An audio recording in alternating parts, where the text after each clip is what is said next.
Estudio de la primera carta del apóstol Pedro. Este es el tercer sermón que vamos a ver hoy. Me gustaría recordar lo que hemos visto en estos dos sermones.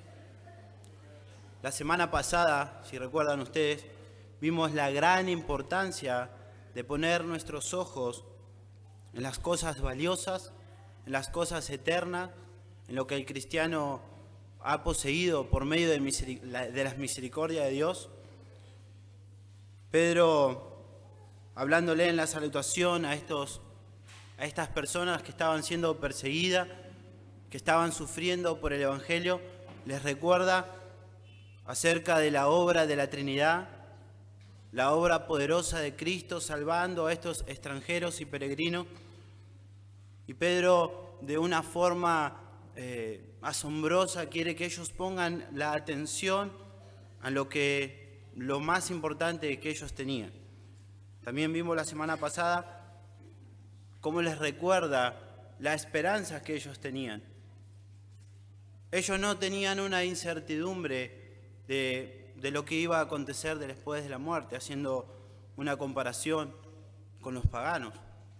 También les habló acerca de la herencia que poseían, que tenían, pero que iba a ser revelada, que iba a ser manifestada en el cielo. Dios la tenía guardada. Esta herencia que era incontaminada, que no había nada ni nadie que podía contaminarla.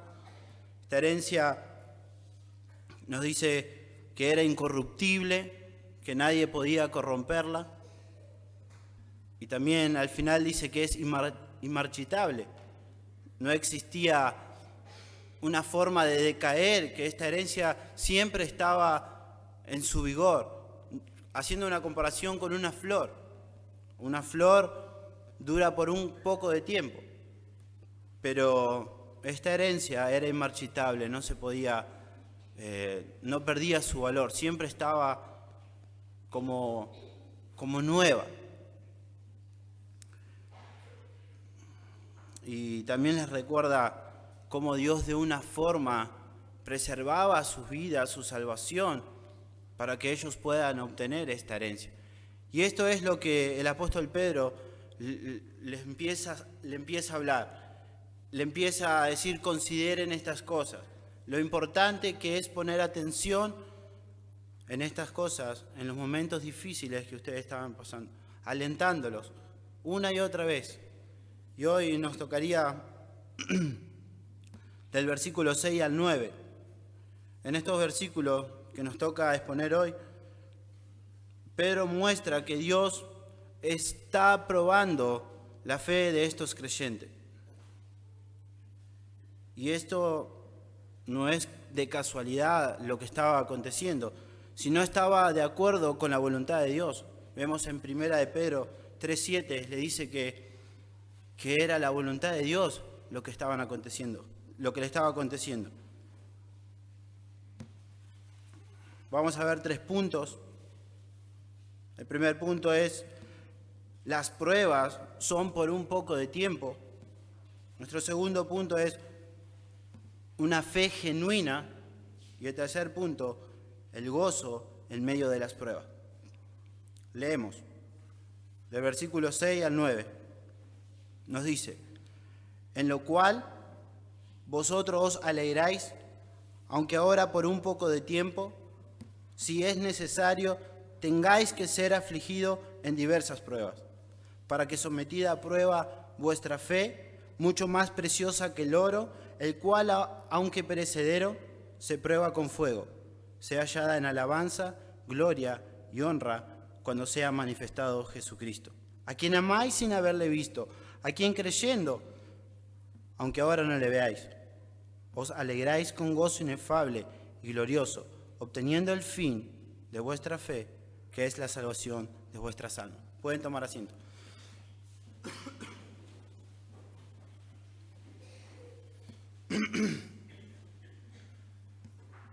Nuestro primer versículo, en el versículo 6, nos dice, en lo cual vosotros os alegráis, aunque ahora por un poco de tiempo es necesario que tengáis que ser afligidos en diversas pruebas.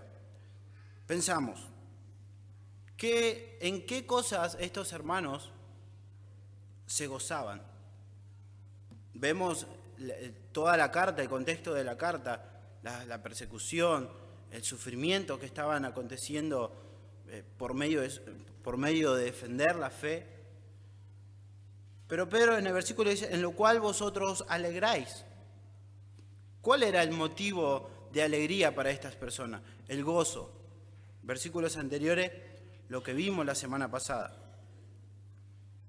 No es que estos hermanos estaban alegres por pasar por las pruebas, por pasar por dificultades, por ser maltratado, por ser tratado cruelmente por sus amos, sino que ellos estaban gozosos, estaban alegres, porque Pedro les habló acerca de esa esperanza que ellos tenían, acerca de la herencia que ellos tenían, que poseían.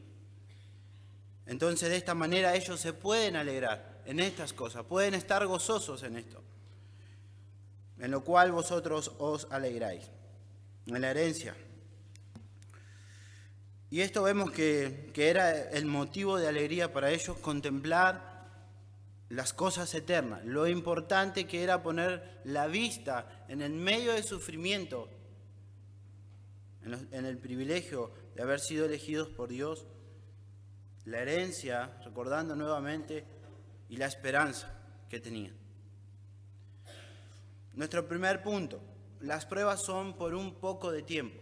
Pedro les va a hablar y les va a decir que era la voluntad de Dios que ellos sean sometidos a prueba, que su fe sea aprobada. No era algo que acontecía de la nada, tenía un propósito. Dios estaba permitiendo que estos hermanos pasen por las pruebas. Pero Pedro les va a animar diciéndoles, ¿saben? Las pruebas que ustedes han de pasar son por un poco de tiempo. Nos sigue diciendo el versículo, aunque ahora por un poco de tiempo, si es necesario, tengáis que ser afligidos en diversas pruebas. Lo que me llamó mucho la atención, o sea, que nos llegó a hacer el punto del pasaje, lo que dice él, estas pruebas han de durar un poco de tiempo. Y pensábamos en esto y decía, ¿cuánto es un poco de tiempo?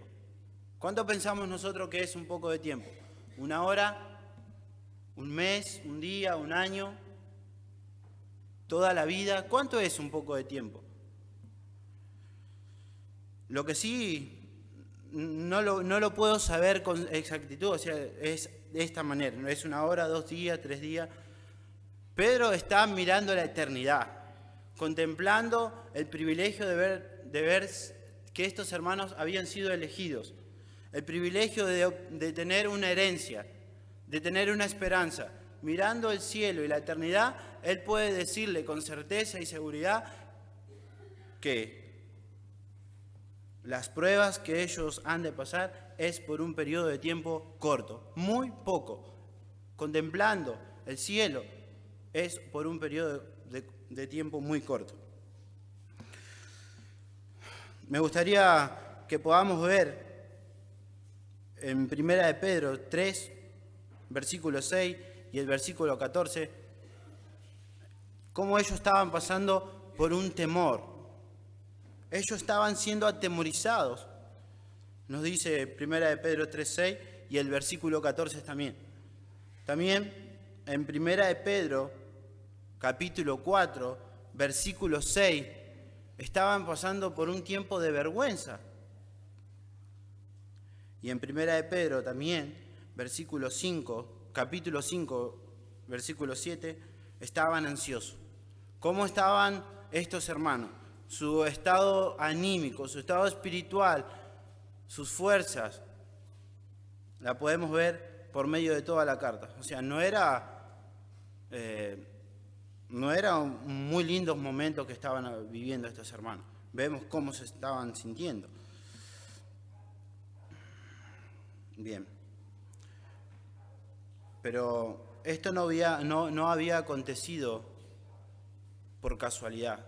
Dios estaba en control de sus vidas y Dios estaba permitiendo que estas personas estén siendo afligidas. A Dios no se le había escapado Dios estaba en control de ellos, pero Dios tenía un plan y un propósito por el sufrimiento de estos hermanos. Nuestro segundo punto, estaban alegres por contemplar la herencia, estaban alegres, gozosos por las cosas eternas que el apóstol Pedro le habló, pero ahora vemos que en el versículo 7 le va a hablar acerca de que sí van a ser sometidos a prueba. Una fe genuina, nuestro punto. Segundo punto, versículo 7.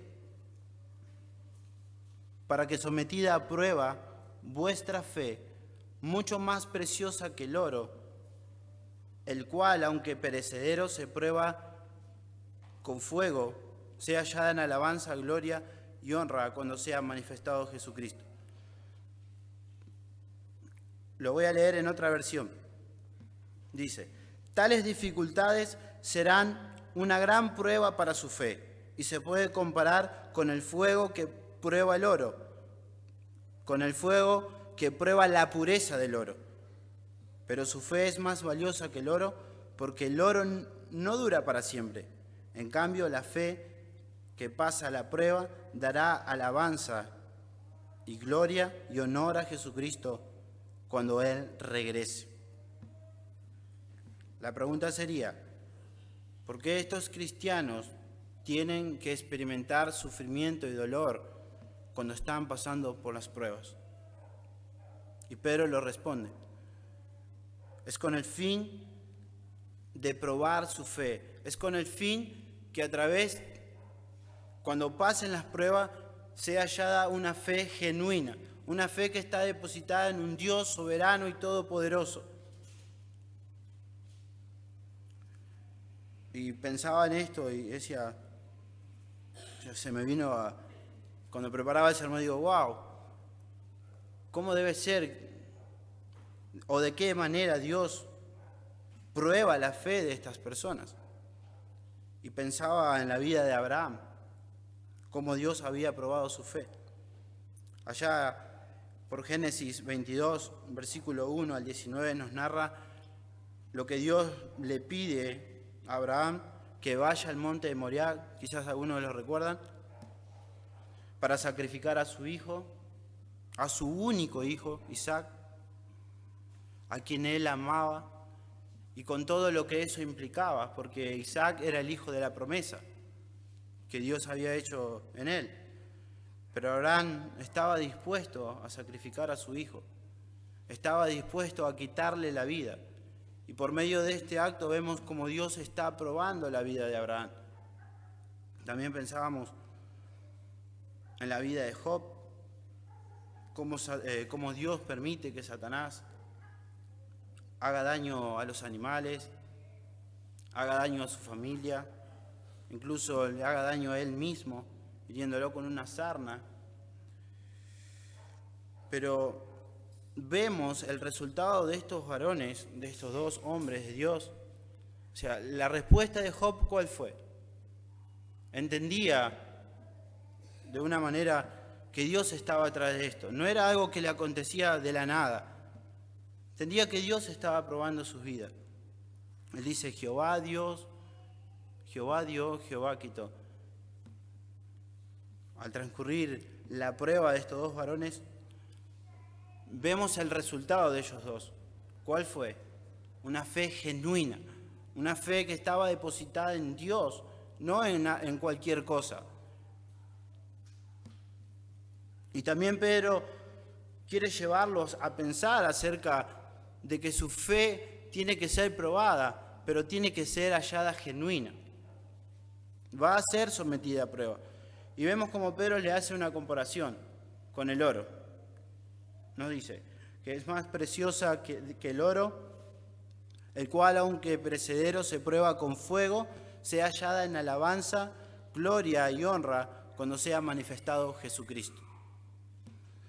A lo largo de los siglos, del tiempo, de la historia, el oro ha sido atesorado, ha sido codiciado grandemente, por ser un metal precioso, ¿no?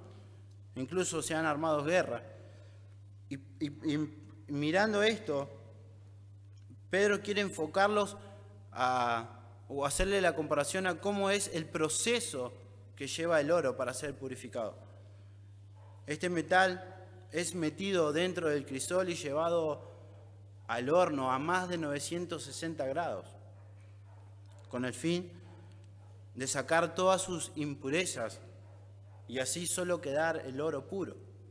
Un oro no es 100%, pero es lo más cercano a lo más puro cuando lo meten adentro del crisol en el fuego. Y la comparación que Pedro le está haciendo es como decir, si el oro que perece, el oro que es perecedero, es probado, ¿cuánto más ustedes van a ser probados? ¿Cuánto más su fe va a ser probada? Que es mucho más preciosa que el oro. ¿Cuánto más? Para que ella sea hallada genuina. Era necesario que estos hermanos pasen por el fuego de la prueba, porque el resultado de pasar por esta prueba resultaría en alabanza y gloria, dice, cuando Jesucristo sea manifestado. No solamente esto iba a reforzar su fe, no solamente esto iba a ponerlos claro en qué es lo que estaban confiando en Dios a través cuando pasen esta prueba, que su fe sea genuina, sino que iba a dar gloria, iba a dar alabanza a Cristo. Esto era lo más importante. Y Pedro los quiere enfocar nuevamente en las cosas eternas,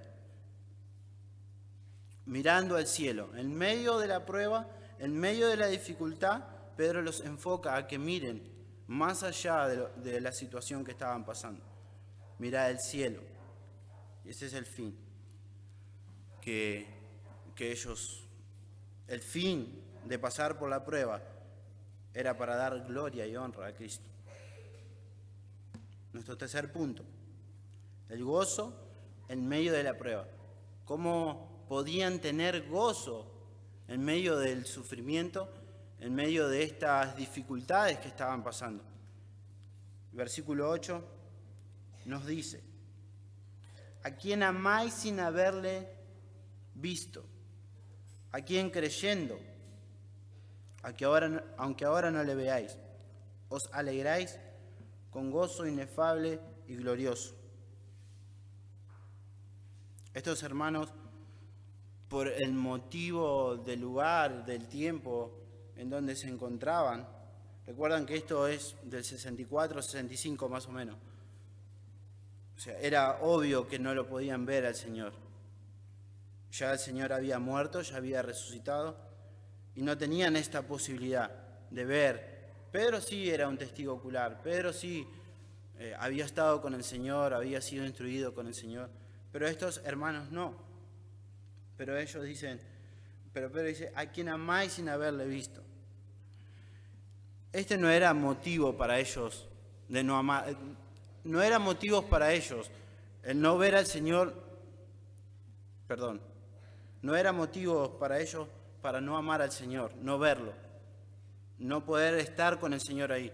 Ellos le amaban al Señor, dice Pedro, aunque no le veían.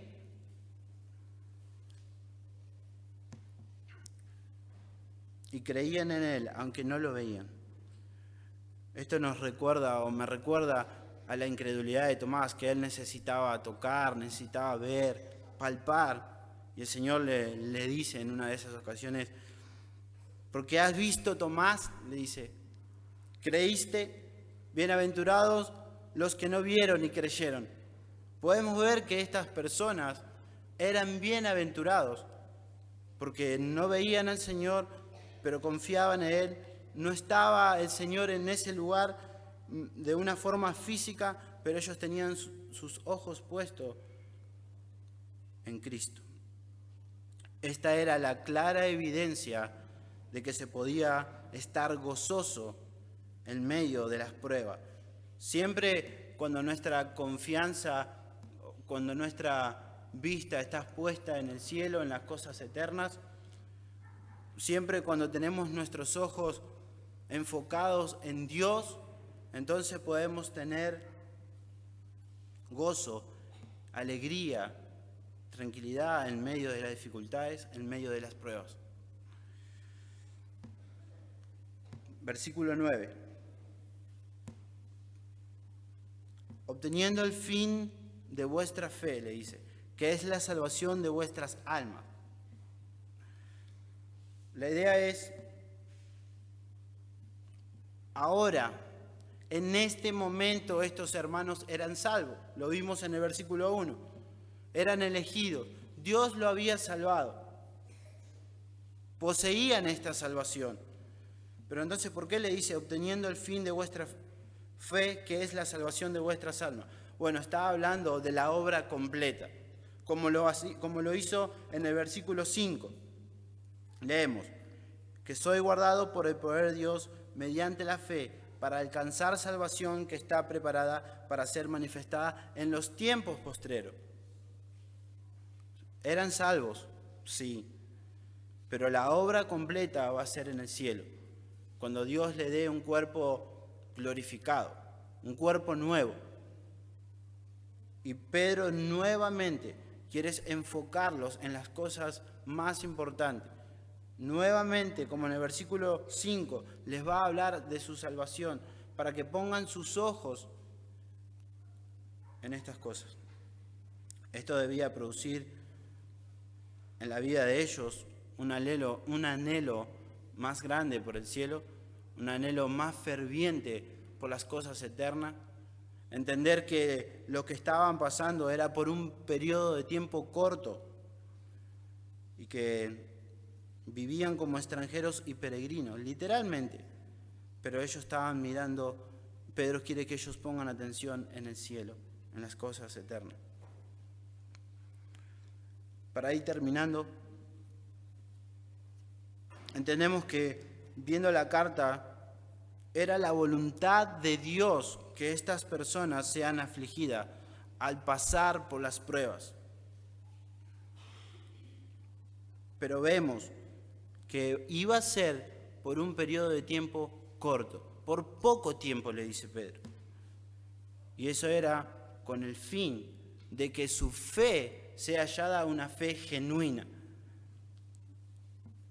En medio de la prueba, ellos podían tener gozo, siempre y cuando pongan su atención y su vista en el cielo, en su herencia, en la esperanza que ellos tenían. No porque ellos se lo merecían, sino porque Dios era misericordioso, bondadoso para con ellos. Las pruebas iban a ser por un poco de tiempo. Al pasar por la prueba, estos hermanos debería hallarse una fe genuina. Y podían tener gozo en medio de las pruebas, como repetimos hace un ratito, poner los ojos en Cristo. Para ir terminando, pensando en las pruebas, meditando acerca de este pasaje, viendo las dificultades que estaban pasando estos hermanos, siempre o casi siempre pensamos acerca de las pruebas incorrectamente. ¿Por qué digo esto? Porque asociamos las pruebas con las consecuencias de nuestros pecados, por las consecuencias de nuestras malas decisiones, con la consecuencia de nuestro egoísmo, de mirar a nosotros mismos, de no meditar cuando hacemos las cosas. Casi siempre vemos las pruebas incorrectamente. Sabemos que las pruebas son para purificarnos. Las pruebas traen esperanza a nuestras vidas, traen paciencia, nos hacen más parecido a Cristo, forman nuestro carácter, nos preparan para el cielo. Las pruebas nos hacen más dependientes de Dios, nos hacen más humildes. Cuando Dios nos prueba y cuando pasamos esa prueba es para que nuestra fe sea hallada genuina, a que estamos poniendo los ojos, que estamos poniendo nuestra confianza en un Dios todopoderoso que está en control de todas las cosas. Cuando pasamos por la prueba, es para que eso sea hallado en alabanza y gloria a Cristo. Verdaderamente pensamos en esto, en nuestras circunstancias que estamos viviendo, quizás alguno de nosotros. La pregunta sería para nosotros: ¿verdaderamente lo que estamos pasando es una prueba del Señor o son consecuencias de nuestros pecados? Seguramente, quizás si pasamos pruebas, no son de la estatura de las que nombra Pedro, ni de la que vemos en las Escrituras. No hay comparación, porque nosotros no sabemos lo que es sufrir por la fe, lo que es sufrir cuando es sometida a prueba nuestra fe. No tenemos ni idea. Si verdaderamente meditamos en nuestra vida y vemos que estamos caminando correctamente delante de Dios y vemos que están pasando dificultades y entendemos que eso es una prueba del Señor, no de la misma estatura de la que nos nombra Pedro o de la que vemos en la Escritura. Debemos recordar y pensar el principio que nos da Pedro, es que las pruebas son por un poco de tiempo. Las pruebas es para que nuestra fe sea hallada genuina. Las pruebas es para que dé alabanza y gloria a nuestro Señor Jesucristo. Confiemos en Él. Entendamos que Él está en control de nuestra situación. Y también esto nos lleva a pensar y a recordar de hermanos que verdaderamente están pasando por pruebas, por dificultades, que su fe sí está siendo sometida a prueba, verdaderamente. No son consecuencias de su pecado, sino de consecuencias de amar a Cristo. Nos debe llevar, como cada jueves que empezamos con esta carta, a orar y a pensar en aquellos hermanos que están siendo perseguidos, que su fe está siendo sometida a prueba. No solamente mirar las dificultades nuestras, sino las de los demás, las de los que verdaderamente están sufriendo. Ahora en el final, para motivarnos a poder orar por hermanos, vamos a ver un video estremecedor, pero verdaderamente motivador, para orar por hermanos que verdaderamente están pasando por dificultades y las pruebas. Oramos. Señor, gracias. For the last year, I've been hearing about the persecution of the pastors and the missionaries and just the Christians in general in India, in the Orissa area. And my heart's been stirred toward it. But just recently I saw a video of some of the persecution, and I just wasn't ready for it.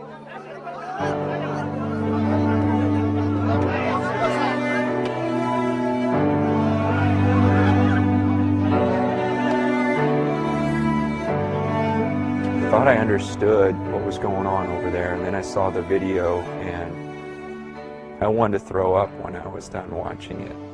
It caused me to question everything in my life. I mean, literally everything. Everything about me, everything about church. I mean, when I saw these men of God literally being beaten, I've never seen someone being beaten to death. I've never seen people getting mobbed and literally, I'm not sure that I've even seen death in a violent manner. And when it's the real thing, it just makes you sick. You knew it was going on, but to see it, I can't explain it.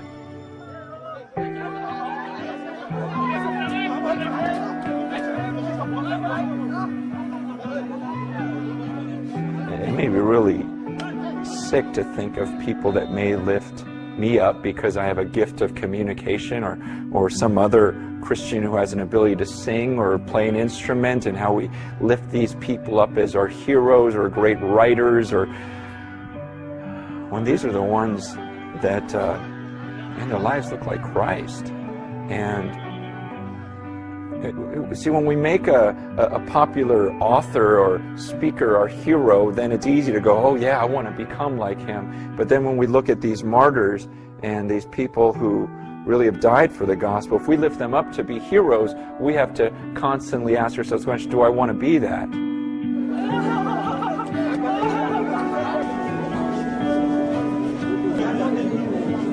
When I talk to the people in India that are going through it, they're not asking for money, they're just asking that we remember them, that we would pray for them, because they're saying many people are converting out of Christianity out of fear, because people are saying, look, if you get out of Christianity, we won't do this to you.